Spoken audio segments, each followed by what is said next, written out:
대표적으로 딱 걸렸던 게 이번에 전세 사기 사건이 있었고, 중개보조원들이 결국은 그렇게 많은 일들을 벌려놨음에도 불구하고 실질적으로 책임을 질 수 없는 입지다 보니까 책임은 개업공인중개사들이 지고, 아니면 소공. 네, 저희 같은 소공들이 지고, 보조원들은 정작 나가서 다른 법에 의해서 처벌을 받는 상황이 되다 보니까.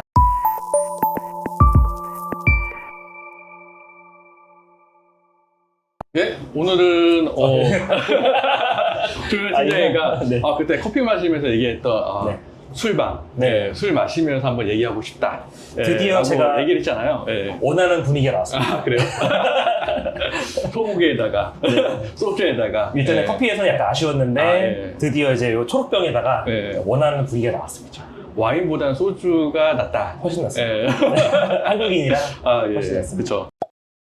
오늘 저번 첫 번째로 얘기를 할 거는 빌딩 중개인에 대한 네. 오해. 네. 와, 오해. 오해, 뭐, 진실, 뭐, 이런 것들이 있잖아요. 그러니까 네. 뭐냐면은, 저는 처음에 예전에 뭐, 여러 손님, 뭐, 1년, 2년 만났는데 계약 못 쓰고, 뭐, 지나온 손님도 있을 거고, 뭐, 3년, 4년, 뭐, 그 이상도 있긴 하거든요. 뭐, 10년 네. 동안 거래는 하나도 못하고, 그냥 물건만 주고 받고, 얘기만 하고, 이런 손님도 있고, 여러 손님이 있어요. 근데 생각나는 손님 중에 한 명은 처음 본 날, 나 이거 사겠다. 라고 하는 손님이 있어요.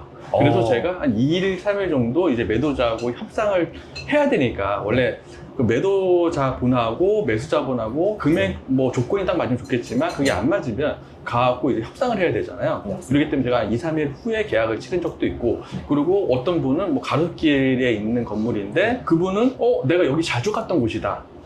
이 건물이 나왔으면 나는 사고 싶다. 근데 금액은 이 금액인다. 그리고 그게 거의 100억 가까이 됐는데 그러고 나서 계약을 했어요. 근데 중개인이 이게 뭐 100억 가까이 되는 건물을 중개를 했는데 나는 보자마자 이거 사고 싶다고 했는데 중개인이 한 일이 뭐 있냐라는 생각을 할 수가 있잖아요. 맞습니다. 거기에 보증 수수료 0.9%인데 이거 0.9%까지 주면 몇 천만 원이 내가 나가는데 네. 이게 한 게 뭐 있냐는 듯이 얘기를 하니까 저는 이제 그 금액을 그 건물을 찾기 위해서 제가 뭐 만약 100억대, 80억대, 뭐 50억대 건물 중에서 가장 좋은 건물들을 제가 서치를 해서 보여드리잖아요. 맞습니다. 근데 그거에 대한 저는 합당한 대가를 받는다고 생각하는데 그분들의 입장에서는 나는 이거 건물 뭐 5개밖에 못 봤는데 몇 천만 원 날라가니까 좀 아깝다는 듯이 얘기를 해서 네. 그런 부분에 대한 뭐 오해가 조인호 팀장도 거의 한 10년 가까이 한 네. 8년 정도 일을 했잖아요. 네, 맞습니다. 그러면 그에 대해서 어떻게 생각하는지. 사실 저도 이거에 대해서 할 말이 진짜 많습니다. 아, 그래요? 왜냐면 사실은 제가 처음 꺼내는 얘기긴 한데 얘기 듣자마자 주제 듣자마자 네. 이거는 내가 오늘 할 말이 맞겠다. 왜냐면 방금 말씀하신 대로 저 같은 경우도 그런 경우가 있어요. 그쵸. 매수인분들께서 네이버 부동산에 광고를 보고 오셨다거나 아니면 저희 회사 자료가 아닌 다른 회사 자료를 보시고 저랑 이제 관계가 있으시다 보니까 저한테 오셔가지고 이거 알아봐 주세요 하는 경우가 있거든요. 그러면 그분이 보셨을 때는 사실은 저희가 작업한 게 없어 보일 수도 있겠죠. 왜냐면 저희가 작업한 게 아니라 본인이 가져오신 물건을 계약을 쓰시는 거니까. 사실은 물론 본인이 가져오시는 물건이 당연히 본인이 저희한테 이런 물건 나와 있어요 라고 정보를 제공하는 형태로 보일 수도 있겠지만, 한편으로 보면 저희가 그동안 이제 그 물건을 찾기 위해서 혹은 그분한테 이 물건을 제외한 다른 물건들을 보여드리기 위해서 사실은 많은 물건을 작업을 하거든요. 그렇죠. 저희가 이제 저희 회사 같은 경우에도 지금 등록되어 있는 물건이 최소한 2, 3만 건이 넘어가잖아요. 네. 그러면 그 많은 물건들을 작업하기 위해서 그동안 많은 직원들과 저희 팀장들이 다 합심해가지고 물건 자료들을 뭐 확보를 하고 매도인 연락처를 또 확보를 하고 이러면서 이제 많은 데이터를 쌓아놓잖아요. 네. 그러면서 그분들한테 단순히 그 물건 하나에 대한 정보가 아니라 그 물건이 좋다라고 하는 근거를 제시하기 위한 여러 물건들이 또 같이 동시에 제공이 된단 말이죠. 네. 그러다 보니까 저희 입장에서는 이 물건뿐만 아니라 여러 비슷한 물건들 혹은 비슷한 지역의 물건들에 대한 데이터까지 다 제공을 하기 때문에 저희 입장에서는 저희가 지금 이 일을 하는 거에 대해서는 충분히 근거가 있고 수수료를 받을 만한 이유가 있다라고 하는 것들을 어필할 수 있는 부분이 저는 분명히 있다고 생각을 하고요. 물론 수수료라는 부분이 사실은 0.9%로 정해져 있으니까 100억이 넘어가면 말씀하신 대로 막 9천만 원 넘어가는 금액이잖아요. 그러면 커 보이실 수 있겠지만 사실은 어쨌든 이거는 법정으로 정해져 있는 수수료 부분인 거고, 저희는 그런 금액대에 건물을 취급하기 위한 부동산인 거고, 또 실제로 그런 금액대의 부동산을 취급할 수 있는 그런 빌딩 전문 중개사가 생각보다 많지는 않습니다. 저희 같은 경우가 그런 거에 특화되어 있는 곳들이기도 하고, 그래서 그 건물에서 나올 수 있는 뭐 수익률이라거나 인근에 있는 건물들의 정보라거나 동시에 제공하기 때문에 제가 봤을 때는 충분히 어떻게 보면 그 건물 하나를 계약하기 위한 제반 과정들이 다 제공이 된다라고 볼 수가 있을 것 같고요. 또 한편으로는 저희가 이제 단순히 건물만 중개하는 게 아니잖아요. 말씀하신 대로 금액이 안 맞을 수 있고, 그러면 금액을 맞춰와야 되는 것도 저희 일이고, 그 다음에 조건, 최근에는 제가 봤을 때 조건들이 더 어려운 경우도 많이 있는 것 같아요. 금액뿐만 아니라 명도 조건, 명도를 해달라. 아니면 명도인데 예를 들어서 3개월 조건이다. 3개월 이내 명도해달라. 이런 조건이 있을 수가 있고 입주를 당장 해야 되니까. 개인마다 사정이 다르기 때문에 조건들이 솔직히 몇천 가지가 되죠. 맞습니다. 정말 다양합니다. 그리고 저희가 이제 또 하는 것 중에 하나가 이제 PM, 건설 관련해서 저희가 시공사를 연결해 준다거나 요금을 제공해 준다거나 아니면 한편으로도 은행 대출 같은 경우도 저희가 또 알아봐 드리기 때문에 이런 제반 과정들이 전부 다 건물 하나를 매입하는 데서 다 필요한 과정들이잖아요. 이런 것들을 따져보다 보면 저희가 제공하는 서비스들이 어떻게 보면 그 건물에 합당한 서비스가 아닐까 생각을 하고 있습니다. 그리고 아까 전에 조윤우 팀장이 얘기한 게 0.9% 저희가 단일 과세는 아니고 0.3에서 0.9% 사이긴 하지만 맞습니다. 저희가 뭐 노력을 많이 했다 그러면 0.9%까지 주시는 거고 좀 덜 했다 그러면 거기서 조금 감해서 뭐 0.81이라든지 0.7% 받는 거지 0.9%를 무조건 다 받고 그러진 않잖아요. 제가 술 마셔서 얘기하지만 0.9 받고 싶어요. 아, 그렇죠. 네, 저희 욕심이야 그렇지만 저희가 잘했다고 생각하시면은 또 주시면 되는 거고 또 그렇지 않다면은 적게 주실 수 있겠지만 저는 개인적으로 어떻게든 더 많은 일을 해가지고 금액을 조금이라도 더 깎아서 정부를 받겠다. 그런 마인드로 일을 하고 있습니다. 그리고 저희가 뭐 아까도 잠깐 얘기하긴 했겠지만 저희가 뭐 그 금액에 있는 건물 빌딩을 산다고 하더라도 세무, 법무, 금융까지 저희가 다 이제 얘기를 드리잖아요. 맞습니다. 그러니까 뭐 건축 부터 해서 뭐 PM 업무까지 다 해드리기 때문에 만약에 이게 만약 미국에 있으면 뭐 4%, 5%의 수수료 받겠지만 저희는 이제 수수료가 비싼 게 아니잖아요. 근데 이제 그거 이상으로 저희가 하기 때문에 그만큼 받는 거고. 맞습니다. 앞으로 이제 저희는 0.9%까지 받았으면 좋겠어요.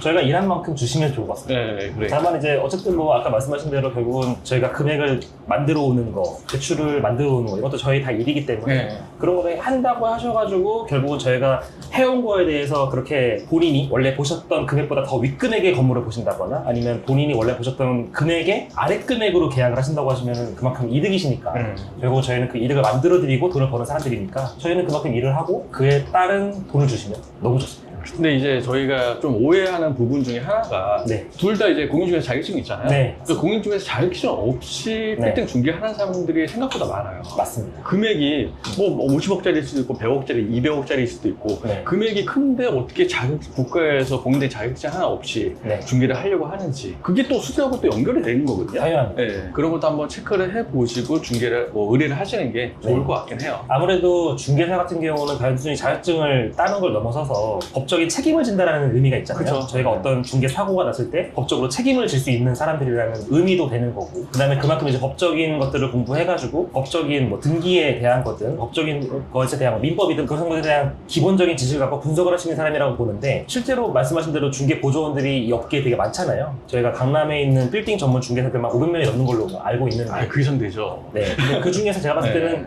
중개사만 따져봤을 때는 생각보다 많지 않거든요. 중개사 따졌을 때 전체 뭐 반 정도 되려나 잘 모르겠습니다. 근데 솔직히 제가 봤을 때는 중개사가 아닌 사람들이라고 해서 가격을 내고 한다거나 협상에 실력이 없다라고 보기는 어려울 수도 있어요. 왜냐면 오히려 없으신 분들이 일을 그렇게 내고 하는 걸 잘하실 수도 있거든요. 더 열정적으로 하는 경우도 많아요. 맞아요. 그래서 실제로 제가 이제 없으신 분들을 봤는데 그분들이 오히려 더 매달려가지고 일을 하셔가지고 금액도 내려온 경우도 많이 있는데 다만 그분들이 어떤 사고가 났을 때 책임을 질 수 없는 입장이다.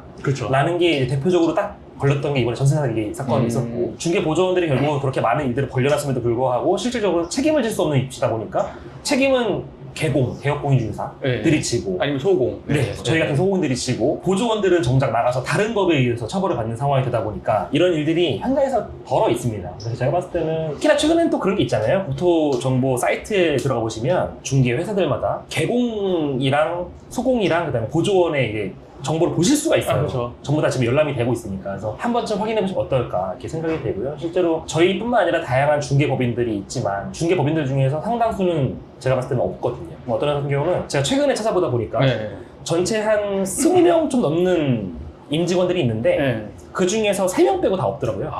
다 보조원으로 등록이 돼 있습니다. 보통 그러니까 법인 임원 중에 과반수 이상이 공인중개사야지 법인이 일어나거든요. 맞습니다. 그럼 보통 한 4명, 5명의 임원이라면 그 중에 3명만 딱 가지고 있고 나머지 2명은 없고 나머지 직원 전부 다 없는 거네요. 그냥 없는 사람들도 막 뽑아가지고 일을 시키는 그런 구조가 되는데 제 생각엔 그렇게 돼버리면 누군가 책임을 져야 상황이 됐을 때 책임을 질 수 있는 사람이 별로 없다라는 거죠. 그 회사 자체가. 그렇다고 한다면은 회사를 믿고 계약을 할 수가 있을까라는 생각이 들기도 하고, 그런 회사들을 물론 저희가 이제 공개적으로 얘기하지 않겠지만 소비자분들 입장에서 봤을 때 분명 생각을 좀 해봐야 되는 부분인 건 맞죠. 그래서 빌딩 저희 업계에서도 이제 한 10년 이상 된 사람들이 이제 유튜브 출연을 한다든지 텔레비에 출연을 좀 하시잖아요. 네. 근데 자기 회사 대표라고 얘기했는데 네. 공익중개 자격증 없는 경우도 있고, 있었습니다. 네, 또 없어서 좀 안 좋은 경우도 있었잖아요. 맞습니다. 네, 네. 이렇게 큰 금액을 중개를 하면서 어떻게 네. 자격증 없이 이렇게 중개를 할까? 네. 저는 솔직히 이해가 별로 안 가서, 그것도 이제 수수료하고 또 연관이 되잖아요. 네. 맞습니다. 그러니까 그만큼 힘들게 노력하고 자격증 따고 그만큼 저희가 한 거에 대해서 믿고 책임질 수 있어야지만 그 네. 수수료를 받는 건데, 맞습니다. 뭐 그것도 없이 그렇게 얘기를 하고 다닐까? 이거는 솔직히 부동산이 많잖아요. 네. 그 강남에 중개하는 이제 부동산도 많고 아니면 네. 상가 점포하는 분도 많은데 자격증 없는 분도 너무 많으셔서 맞습니다. 그런 것들은 조금 바꿔야 되지 않을까? 사실 로컬도 저희가 흔히 뭐 실장 이렇게 부르시는 분들이 대다수가 없거든요. 네. 자격증이 없는 중개 보조원들이고, 그런 분들의 얘기가 아무래도 자격증을 따고 그래도 법이라는 걸 어느 정도 공부해 보신 분들하고 무게감이 같을 수 있을까라는 생각은 분명히 들긴 합니다. 저희가 이제 투자 성공의 파트너이자 네. 리스크 또 관리를 하는 입장에서 네. 이런 부분을 저희 고쳐야 된다고 생각합니다. 맞습니다.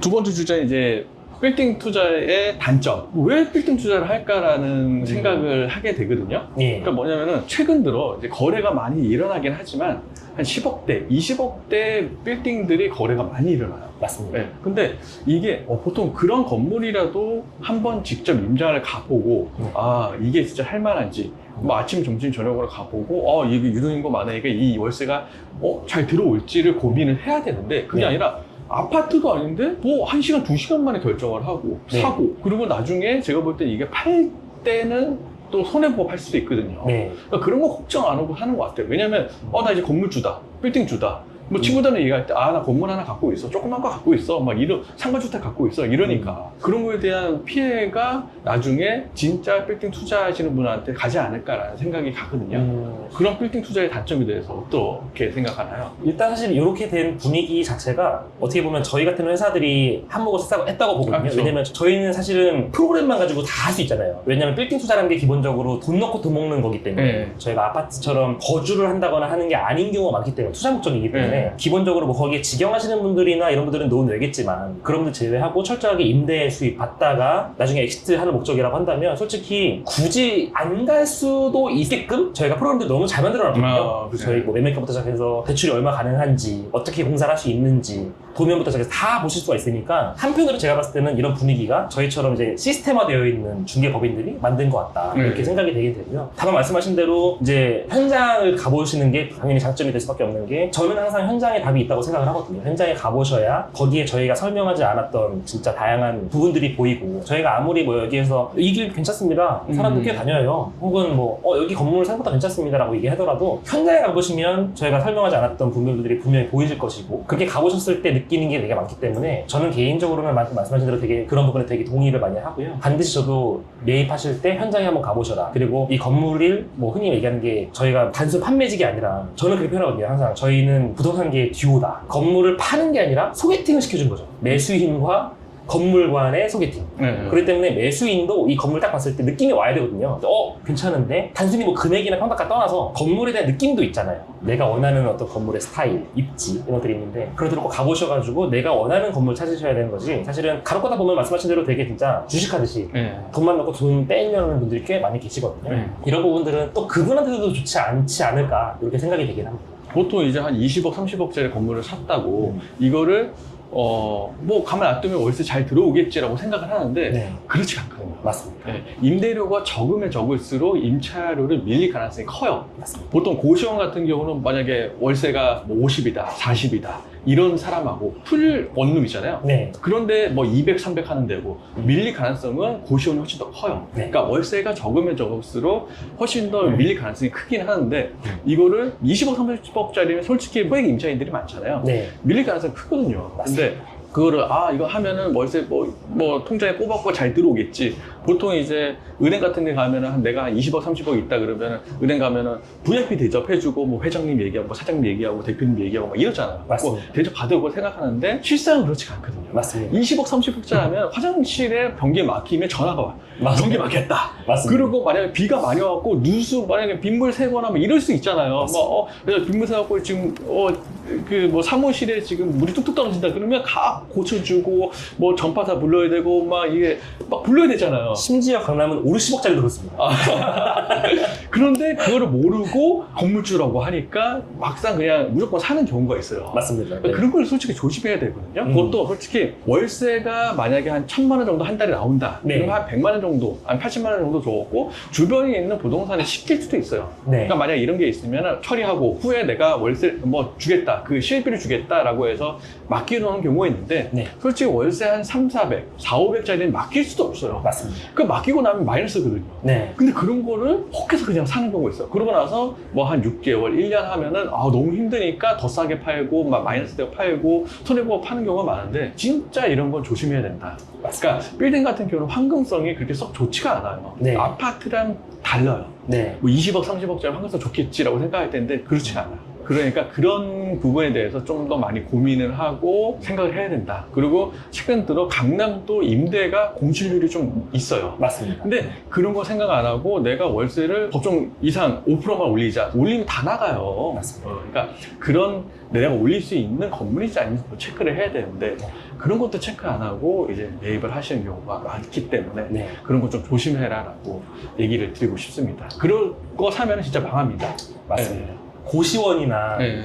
아주 자그맣게 쪼개가지고 임대 주는 원룸들 항상 그렇잖아요. 그냥 액면가상으로 수익률 되게 잘 나오잖아요. 7%, 8%씩 나오는데 그쵸. 실제로 저희가 그거를 임대 분석을 해보면 이제 20만 원짜리, 30만 원짜리들은 맨 연체밖에 없고 뭐 어디 방 비워져 있고 연락은 하나도 안 되고 그러신 분들이 진짜 많기 때문에 실질적으로 그냥 눈에 보이는 수익률이야 좋아 보일 수 있겠지만 실질적으로 저희가 타고 들어가 보면은 그 눈에 보이지 않는 부분이 워낙 많잖아요. 그렇죠. 그런 것처럼 실제 건물로 매입하실 때는 당연히 분석을 좀 자세히 하셔야 되지 않을까. 그리고 이제 그러려면 저희처럼 이제 전문가들의 의견을 들어가지고 그렇게 좀 자세히 분석을 해보셔야 되지 않을까. 저희가 단순히 뭐 아파트 하나만 사더라도 등기를 자세히 분석을 하는데 네. 거기에 임대도 받아야 되고 향후에 팔기도 해야 되는 건물을 너무나 쉽게 분석을 끝내버리고서는 매입하면은 리스크가 크지 않을까 이렇게 생각이 됩니다. 이게 정보의 비대칭성 때문에 그런 건데 네.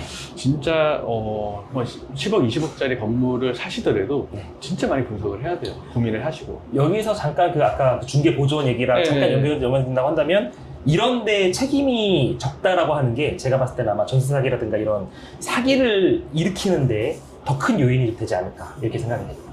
뭐 중개사처럼 이제 저희처럼 이걸로 밥 벌어 먹어야 되는 사람들 같은 경우는 꼼짝없이 이 법대로 얘기를 해야겠지만 정말 사기를 마음먹고 치려고 한다면 사실 칠 수 있는 게 그렇죠. 부동산이기도 하고 그렇다고 한다면 필요한 정보를 제공하지 않고 최대한 숨긴 상태에서 본인들이 원하는 수수료만 최대한 챙기게끔 혹은 전세금만 네. 챙기게끔 한다면 진짜 사기도 칠 수 있는 게 중개 보조원일 수 있지 않을까. 예전에 그런 경우도 있어요.